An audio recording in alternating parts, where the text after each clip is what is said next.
वस्सलातु वस्सलामु अला मन कान नबिय्यन व आदमु बैनल माइ वत्तीन व अला आलिहि व अस्हाबिहि अजमईन अम्मा बाद फ़अऊज़ु बिल्लाहि मिनश शैतानिर रजीम बिस्मिल्लाहिर रहमानिर रहीम या अय्युहन नासु इन्ना खलक़नाकुम मिन ज़करिन व उन्सा वजअलना शुअबन व क़बाइल लितअरफ़ू इन्न अकरमकुम इंदल्लाहि अत्क़ाकुम आमन्तु बिल्लाहि सदक़ल्लाहुल अज़ीम व सदक़ रसूलुहुन नबियुल करीम व नहनु अला ज़ालिका लमिनश शाहिदीन व शाकिरीन वल्हम्दुलिल्लाहि रब्बिल आलमीन।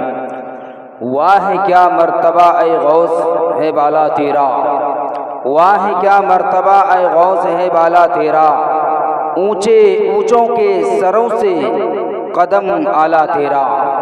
सर भला क्या कोई जाने कि है कैसा तेरा, सर भला क्या कोई जाने कि है कैसा तेरा। औलिया मलते हैं आंखें वो है तलवा तेरा।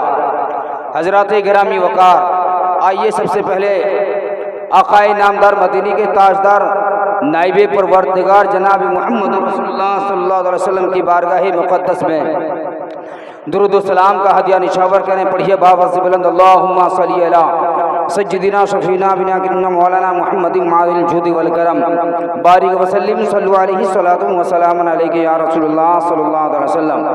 मैं अपनी गुफ्तगू का आगाज़ दुरूद शरीफ की फजीलत से करने की सआदतें हासिल करता हूँ।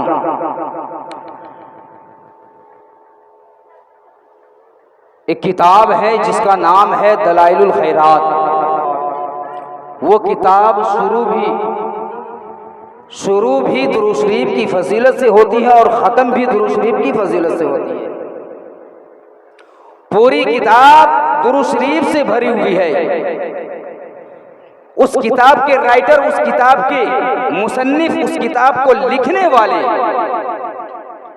लिखने वालों से जब किसी ने पूछा, हुजूर आपने पूरी किताब दुरूद शरीफ पे लिख दिया, इसकी वजह क्या है? उनका नाम है मोहम्मद बिन सुलेमान अल जज़ूली रहमतुल्लाहि ताला अलैह। वो फरमाते हैं कि एक मर्तबा का वाक़या है, मैं किसी रास्ते से गुजर रहा था, नमाज का वक्त हो गया लेकिन पानी दूर तक नजर नहीं आ रहा था। मैं चलता चला गया, जब चलता चला गया तो एक कुएं पे मेरी नजर पड़ती है और मैं कुएं के करीब गया। पूरे कुएं से सटे एक कच्चा मकान था, उस मकान के छत पे एक 6-7 साल की बच्ची खड़ी थी। अब मैं कशमकश में पड़ गया, आखिर मैं पानी कहाँ से लाऊं, इसलिए कि कुएं के पास ना तो बाल्टी थी, ना डोल था, ना रस्सी थी। मैं पानी निकालूं कैसे, ये कशमकश में पड़ गए थे। ये सोचने पर सोचने लगे कि आखिर मैं पानी निकालूं कैसे। ये सारा वाकया जो है, ये सारा मामला जो है, ये सारा मंजर जो है, वो बस 6-7 साल की बच्ची अपने छत से देख रही थी। उसके बाद देखते देखते वो बच्ची कहती है, बाबा क्या आपसे पानी भी नहीं निकल सकता है कुएं से? हजरत सुलेमान, मोहम्मद बिन सुलेमान अल जज़ूली कहते हैं कि मैं हैरत में पड़ गया। मैंने पूछने लगा, ए बेटी यहाँ पे रस्सी नहीं है, डोल भी नहीं है, मैं पानी निकालूं कैसे? लेकिन वो बच्ची जवाब देती है, आप इतने बड़े अल्लाह के वली हैं, आपकी विलायत का डंका पूरे इलाके में मच रहा है, आपकी शोहरत का डंका पूरे इलाके में मच रहा है, लेकिन आपसे एक कुएं से पानी नहीं निकल पा रहा है। उसके बाद मैंने कहा, ए बच्ची, ए बेटी, ये तो बता, ना तो डोल है ना रस्सी है, मैं कुएं के अंदर से पानी निकालूं कैसे? इतना कहना था, वो बच्ची कहने लगती है, ए बाबा तुझसे पानी नहीं निकल सकता है, आप देख लो पानी कैसे निकलता है। खुदा की कसम, मोहम्मद बिन सुलेमान अल जज़ूली फरमाते हैं कि खुदा की कसम, जब उस बच्ची ने जब कुएं की जारी मुंह करके थूका तो ये मुझे पता ही नहीं चला कि थूक पहले कुआं में गया या पानी कुएं से बाहर। अब बच्ची कहती है, बाबा आप वजू फरमा ले, वजू कर ले, पानी बाहर आ चुका है। हजरत मोहम्मद बिन सुलेमान अल जज़ूली कहते हैं, मैंने बच्ची से कहा, बेटी ये तो बता, वजू मैं बाद में बनाऊंगा, पहले तू ये तो बता तुम्हारे अंदर में इतना पावर आया कहां से? तू पावरफुल कैसे हो गई? तू तुम्हारी जुबान में ऐसी तासीर कहां से आ गई? वो बच्ची कहने लगी, बाबा ये मेरा कमाल नहीं, मेरी माँ का कमाल है। कहा वो कैसे? बच्ची जवाब देती है, बाबा आपको मालूम नहीं है, मेरी माँ जब वो सोने जाती है तब भी दुरूद शरीफ पढ़ती है, जागती है दुरूद शरीफ पढ़ते पढ़ते जागती है, चलती है तब भी दुरूद शरीफ पढ़ती है, खाना बनाती है तब भी दुरूद शरीफ पढ़ती है, रोटी बनाती है तब भी दुरूद शरीफ पढ़ती है। कोई ऐसा काम हो जो जायज हो, हर वो जायज काम से पहले मेरी माँ दुरूद शरीफ पढ़ा करती थी और मुझे भी हुक्म देती थी, ए बेटी तू भी दुरूद शरीफ पढ़। ये मेरा कमाल नहीं, ये मदीने वाले मुस्तफा का कमाल है जो हम अल्लाह ने हमें इतना पावर अता किया।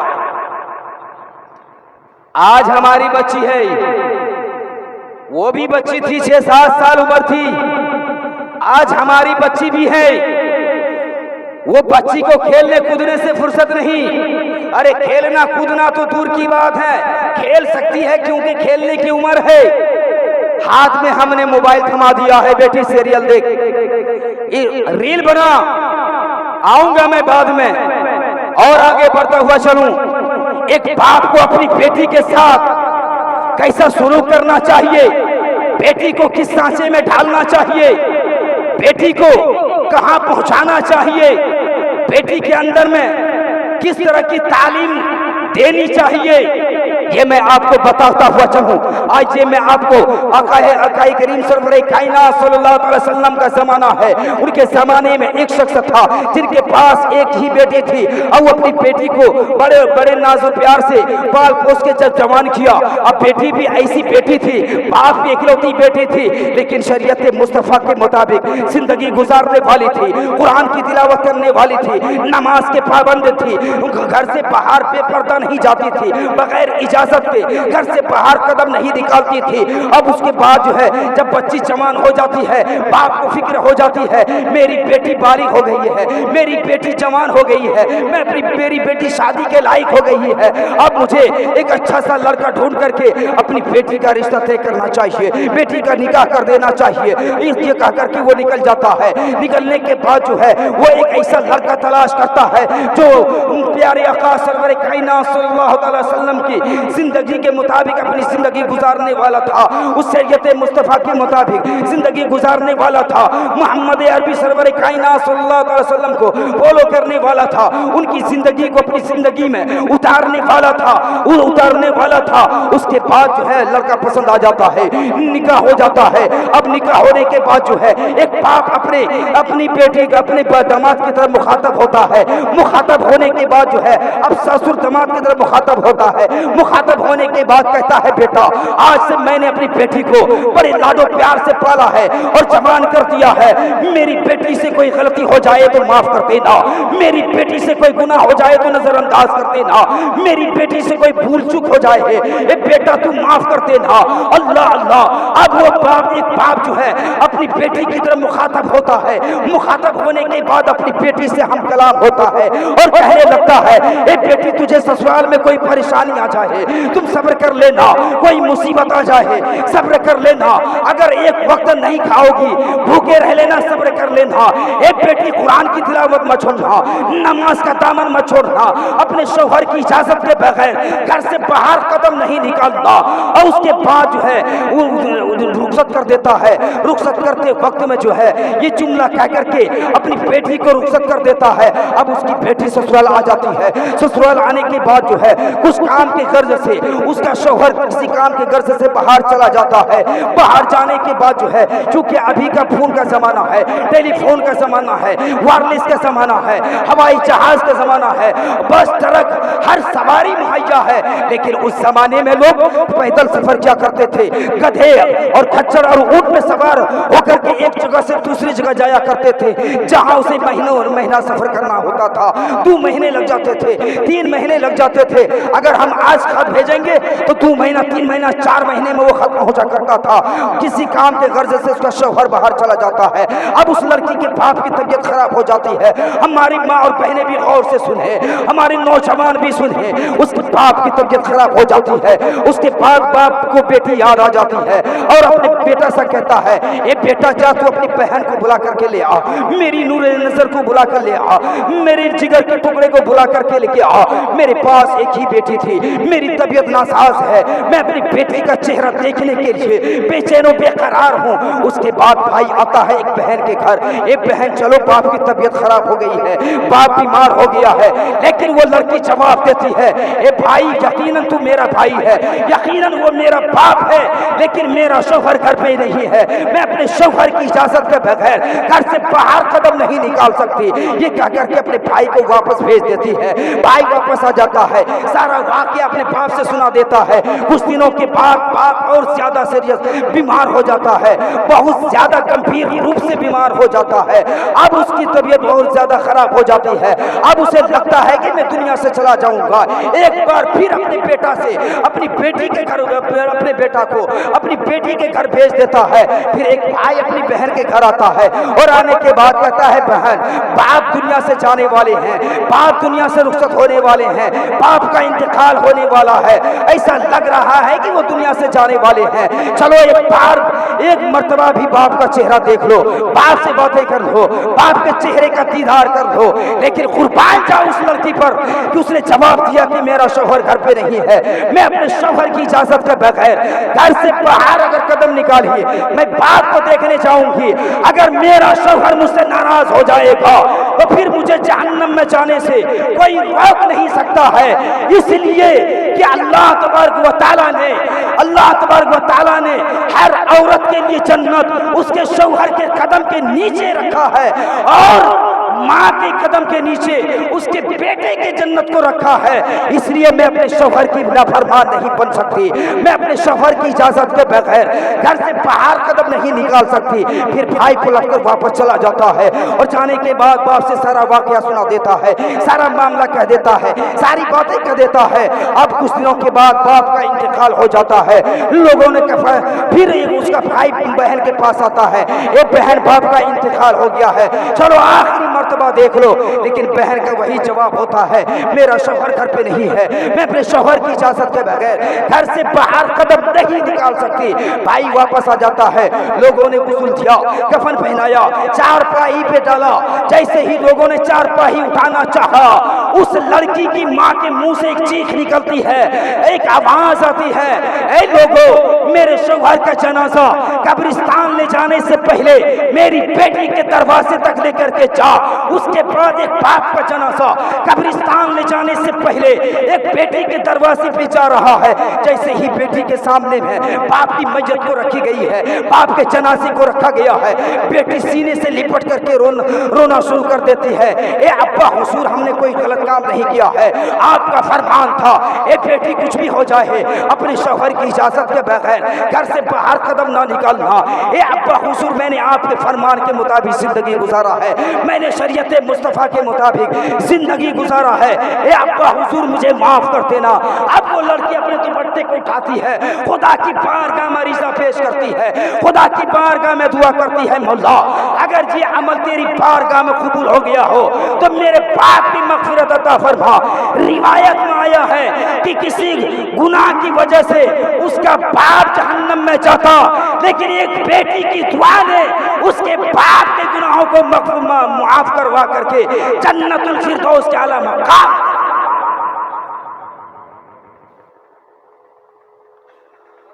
आज हमारी माँ और बहनें हैं, शौहर का दिल दुखाती है। बहुत सारी औरतें ऐसी हैं जो शौहर का गिरबान पकड़ लेती हैं, गंदी गंदी गालियां देती हैं। अबे नादान, तुझे पता नहीं है शौहर का मकाम क्या है, शौहर की इज्जत किस तरह से की जाती है, शौहर के मर्तबे कितने ऊंचे हैं। इसलिए तो अल्लाह ने तुम्हारी जन्नत को तुम्हारे शौहर के कदम के नीचे रखा। अगर तुम चाहती हो मुझे जन्नत मिल जाए तो तू अपने शौहर की जन्नत की कदर करो। कैसे? बातें समझ में नहीं आई होगी। तुम अपने शौहर की जन्नत की कदर करो, मतलब ये है तुम्हारे शौहर की जन्नत उसकी माँ के कदम के नीचे जन्नत है। तुम उसकी माँ की इज्जत करो,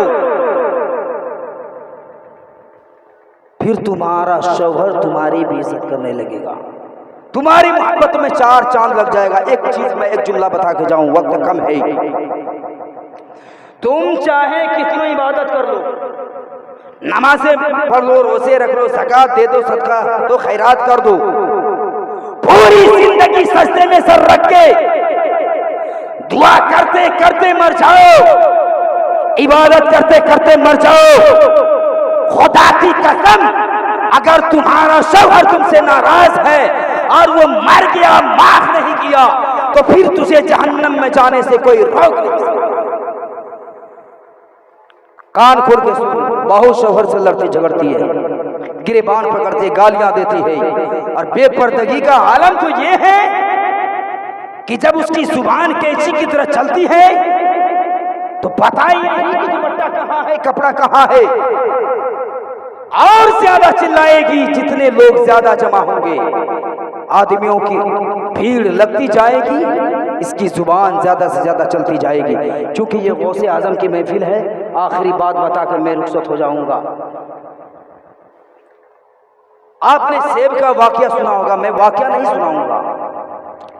इस सेब के वाकये में हजरात मर्द और औरतें दोनों के लिए नसीहत है, लेकिन आज तक सेब के वाकये को कोई खुलासा नहीं किया है। इसमें बहुत बड़ी बातें छुपी हुई है, बहुत बड़ा सबक हमें मिलता है। मैं थोड़ा करके मैं बताकर रुखसत हो जाऊं। हजरत शेख अब्दुल कादिर जिलानी के वालिद गरामी का नाम हजरत अबू सालेह सैयद मूसा जंगी दोस्त। उनके खानदान में सारे लोग वली हैं, सारे लोग मुत्तकी परहेजगार, नाना वली, बाप वली, दादा वली, भाई वली, माँ पारिसा, दादी पारिसा, नानी पारसा, फूफू पारसा, मुत्तकी परहेजगार। अब यहीं पर सुनो सीरियल देखने वाली औरतों, लेकिन एक छोटी सी गलती, वो गलती भी नहीं थी। अगर किसी का सामान नुकसान हो जाए, अगर नुकसान हो रहा है, सड़ रहा है, बर्बाद हो रहा है, तो अगर कोई इसे अपने फायदे में ले ले तो कोई गुनाह नहीं है। गलती हुई थी, वो अपने आप को कह रहे थे मुझसे गलती हो गई, सेब बहता हुआ आया, उठा के खा गए, दिल ने गवारा नहीं किया, ज़मीर ने झंझोड़ किया, बगैर इजाजत के सेब खा लिए, किसने तुम्हें इजाजत दी? खा गए। दिल में ख्याल आया कि बगैर इजाजत के हमने सेब खा ली, इसलिए दिल में ख्याल आया कि वो तकवा वाले थे, मुत्तकी परहेजगार थे, खुदा का खौफ था। चल दिए अब्दुल्ला सुमई के पास, हुजूर माफ कीजिएगा, मैं आपके बगीचा का एक सेब खा गया बहता हुआ। हजरत अब्दुल्ला सुमई चाहते थे कि कोई ऐसा लड़का मिल जाए तो मेरी बेटी का निकाह उससे कर दूं, शॉर्टकट में। कहा इतने दिन जो है बाकी रखवाली करनी, ठीक है कर दिए, बाकी वक्त के मुताबिक, शर्त के मुताबिक बाकी रखवाली कर दिए, चाहे जितने दिन, गिनती कराऊंगा बहुत समय लगेगा। उसने कहा एक शर्त और है, आंख की अंधी है मेरी बेटी, कान की बहरी है, हाथ की लुल्ली है ना, जुबान की गूंगी है, पैर की लंगड़ी है, हाथ की लुल्ली है, शादी करनी पड़ेगी। खुदा का हजरत अबू सालेह मूसा जंगी दोस्त ने सोचा ये तो अपाहिज है, दुनिया की सारी परेशानियों को मैं बर्दाश्त कर लूंगा, मुसीबतों को गले लगा लूंगा, दुखों के पहाड़ हम पर टूट पड़ेंगे, बर्दाश्त कर लूंगा, लेकिन कल क़यामत के दिन जब रब पूछेगा कि तूने एक बगैर इजाजत एक सेब खा लिया था, तुम्हारे उस सेब के मालिक ने माफ नहीं किया था, तो फिर मैं खुदा के सामने क्या जवाब दूंगा? मैं क़यामत के दिन परेशानियों को झेल नहीं पाऊंगा। निकाह हो गया, गए हजरत अब्दुल्ला सुमई कहने लगे कि जाओ वो रूम में तुम्हारी बीवी है। जैसे गए खड़ी हो गई, सलाम करने लगी, पीछे पलट गए। हुजूर आपने कहा मेरी बेटी आंखें अंधी, कान की बहरी, जुबान की गूंगी, हाथ की लूली, पैर की लंगड़ी है।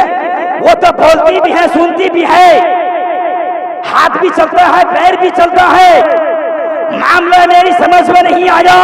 तो हजरत अब्दुल्ला सुमई कहते हैं बेटा ठीक कह रहे हो, यकीनन तुम सही कह रहे हो, तुमने जो देखा सही देखा है। तुम्हारी बीवी के अलावा उस रूम में कोई दूसरी औरत नहीं है। मैंने जो कहा था ना, गौर से सुनो, मैं इसके साफ करना नहीं चाहता, बल्कि आपने वाकया सुना होगा। मेरी बेटी जो कान की बहरी है, आज तक उसने किसी गलत चीज को हाथ नहीं, गलत बातें नहीं सुनी है। मैंने जो कहा था आंख की अंधी है, किसी गलत चीज को देखी नहीं है। आज हमारी माँ और बहनें हैं, हजारों बुराइयां कर देती है, हजारों बुराइयां सुन लेती है, हजारों गलत काम कर जाती है, जिससे देख करके करती है। उसका एक उदाहरण मैं ये दे देता हूँ। हम अपने भाइयों को भी, अपनी बेटियों को भी, अपने बेटों को भी, अपनी औलादों को भी मोबाइल की सूरत में जब आप गंदी गंदी तस्वीरें देखते हो, मोबाइल में जब आप गंदे गंदे फिल्म देखते हो, मोबाइल में जब आप गंदे गंदे गाने सुनते हो, मोबाइल में जब आप गंदे गंदे फिल्म देखते हो, याद रखो एक वो भी थी कि आज तक उसने किसी गैर महरम मर्द को नहीं देखा। और हजरत उनके शौहर का आलम ये है, उनकी मुत्तकी परहेजगारी का आलम ये है कि एक सेब के एवज में सारी दुनिया की मुसीबतों को गले लगाना मंजूर किया, लेकिन कयामत की हौलनाक मंजर को पसंद नहीं किया। खबरदार हो जाओ, संभल जाओ, सुधर जाओ। ए बेटा मैंने बोला था, आज तक वो गूंगी है ना, आज तक वो गलत कलाम नहीं किए, गलत बातें नहीं बोली है। बेटा गलत चीज को हाथ नहीं लगाई है, गलत कदम नहीं बढ़ाई है, बगैर इजाजत के घर से बाहर कदम नहीं निकाली है। ओ मेरी माँ और बहनों, अगर तुम फातिमा उम्मुल खैर नहीं बन सकती तो उम्मुल खैर फातिमा कनीज़े उम्मुल खैर फातिमा तो बन सकती है। हजरत उम्मुल खैर फातिमा की सीरत को अपना लो, फातिमा तुझ ज़हरा की सीरत को अपना लो, उनकी जिंदगी को अपनी जिंदगी के सांचे में ढाल दो। खुदा की कसम सारी दुनिया तुम्हें इज्जत की निगाह से देखेगी। जब तू कब्र में जाएगी वहां भी कामयाब होगी मरने के बाद, उसके बाद जब कल कयामत के दिन उठाई जाएगी उस वक्त भी तू कामयाब। संभल जा, सुधर जा। वक्त नहीं है, इसलिए मैं अपने इसी चंद बात पर मैं अपनी गुफ्तगू खत्म करता हूँ। इंशाअल्लाह फिर कभी आप लोगों ने मौका दिया तो फिर मैं बयान करूंगा, इसलिए कि मैं जो टॉपिक लेके आया था, जो मौजू लेके आया था, मेरी बातें उस मौजू पे हुई नहीं, गुफ्तगू नहीं हुई। खुदा की बारगाह में तौबा करता हूँ, अस्तगफिरुल्लाह रब्बी मिन कुल्ली ज़ंबिन व अतूबु अलैहि व मा अलैना इल्ला अल बलाग। अस्सलामु अलैकुम।